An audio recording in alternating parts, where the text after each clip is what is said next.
बहुत गुड़ाए तेल मसला देकी आपण माने आलुदम हो बा आलू तरकारी हो बहुत थर बनै थिबे किंतु आज आमे ना को मात्र तेल मसला देकी बनेबा आलू तरकारी कहि परिबे आपण माने बिना मसला रे आज आमे आलू तरकारी बनेबा से गरमा गरम पूरी सहित हो बा रुटी परोटा सहित हो खाइबा को बहुत बढ़िया लागिबो। अति कम समय रे कम तेल मसला देकी जदि किछि स्वादिष्ट बनै पई चाहौचंदी ताहले एई रेसिपीटी आपण मानक पई बेस्ट रहइबो। ताहले आपण माने वीडियो को संपूर्ण देखंतु। आशा करिबि कि आज रे कम तेल मसला रे आ बिना प्याज रसुण रे तैयारी ए सादा आलू तरकारी आपण मानक निश्चय पसंद आसीबो। वीडियो भल लागिले लाइक करिवे, शेयर करिवे, चैनल ले नुआ थिले सब्सक्राइब करि नेबे, फेसबुक पेज रे देखुथिले फॉलो तो निश्चय करिवे। नमस्कार, लता ओडिया किचन रे आपण समस्तंकु अनेक अनेक स्वागत। आज रे सहज स्वादिष्ट आलू तरकारी बनिया पई प्रथमे फ्लेम ऑन करके बसेछि गोटे कड़ाई गरम होला परे गोटे बड़ा चामच दबा सोरिष तेल। ए तरकारी को सोरिष तेल रे बनेले टेस्ट भल आसीबो। जदि आपण माने ओसा व्रत दिन मानकरे बनौथिबे ताहले रिफाइन तेल रे बनै परिबे।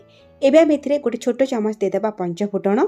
फुटण बिल्कुल भी स्किप करिवेनी, पकेइबे, फ्लेवर बहुत बढ़िया आसीबो। आहुरी फ्लेवरफुल करिया पई एठी हमें दबा 2-3 पिंच हेंगु आउ दबा 2टा सुखिला लंका।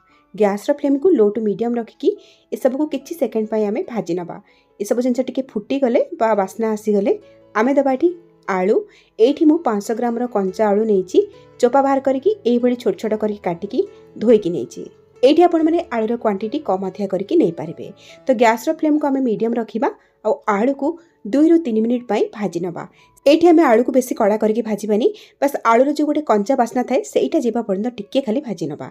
तो टिके भाजी गला परे आमे दबा गोटे बड़ा चामच अदा छेचा। एठी मु 1 इंच रो अदा को छेचिकी नेछि। एबे हमें रागो पाई दबा 4-5टा कंचा लंका टिके मझिरु काटिकी। ए रेसिपी रे हमें पाउडर लंका बिल्कुल भी पकैबानी। एबे हमें 2-3 पिंच हळदी गुंडा पकैबा आउ दे देबा एठी स्वाद अनुसार लूण। गैस रो फ्लेम को से लो टू मीडियम रखिकी जेहेतु हमें कंचा अदा पकैले ना ताकू आउ 1-2 मिनिट भाजी नबा। एई भली भाबर जदि आपण माने आलू तरकारी बनै नाहंती आगुरु तले निश्चय गोटे थर बनांतो, देखिबे घरे समस्त पसंद करिवे। तो अदा टिके आलू सहित भाजी गला परे आमे स्टेज रे ऐड करबा टमाटो। एठी मु 2टा बड़ साइज रे टमाटो नेछि जहा कि ग्राम्स रे 200 ग्राम रो अछि। ए रेसिपी रे टमाटो टिके अधिका पड़िबो, टिके खटा खटा टेस्ट आसीबो, भल लागिबो खाया पई। टमाटो को गोळै नबा। गैस रो फ्लेम को सेई मीडियम रे रखिकी आ को हमें घोड़े घोड़े भाजीबा जे पर्यंत कि हमर टमाटो सॉफ्ट न हो जाइछि। 2-3 मिनिट पर देखंतु एठी टमाटो बढ़िया भाबरे सॉफ्ट हो जाइछि, पूरा मिसी जाइछि आलू सहित। तो टिके गोळै नेकी कोन करबा हमें पानी ऐड करबा। तो पानी एठी मु 1 लिटर पाखापाखी दउछि जेहेतु हमें टिके झोल करबा। पूरी रुटी परोटा सहित खाया पे टिके झोल दरकार।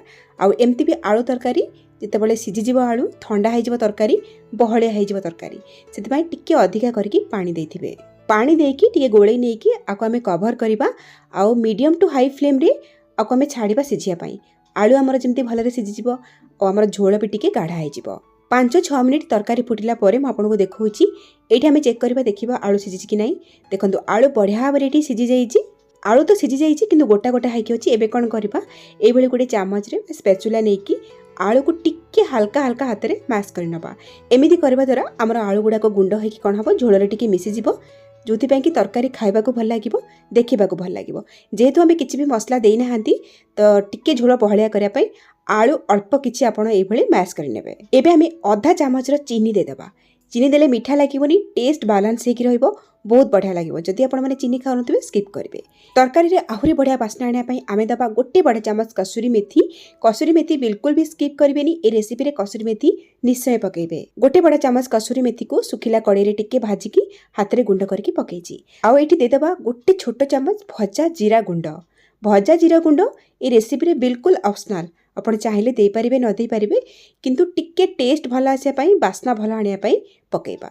एतिकी जिंस देकी गोळै नबा आ गैस रो फ्लेम को एठी ऑफ कर दबा। रेडी हो गला एठी हमरो कम तेल मसला रे तयारी सुआदिया आलू तरकारी। तो एठी म आपनको ए तरकारी रो कंसिस्टेंसी देखौछि। देखंतु एकदम परफेक्ट अछि। आउ सबु आलू गुडा को गुंड हेइनी, गोटे गोटे गोटा गोटा हाइकी अछि आउ किछि गुंड हेइछि। टेक्सचर परफेक्ट अछि। निश्चय ए उपाय बनांतु। केमिति लागिला आपनको अनुभूति मो सहित शेयर करंतु। ताहले आजि पई रहउछि, पुणी आसीबी आ गोटे नुवा रेसिपी नेकी। से पर्यंत रहिली। नमस्कार, बाय, जय जगन्नाथ।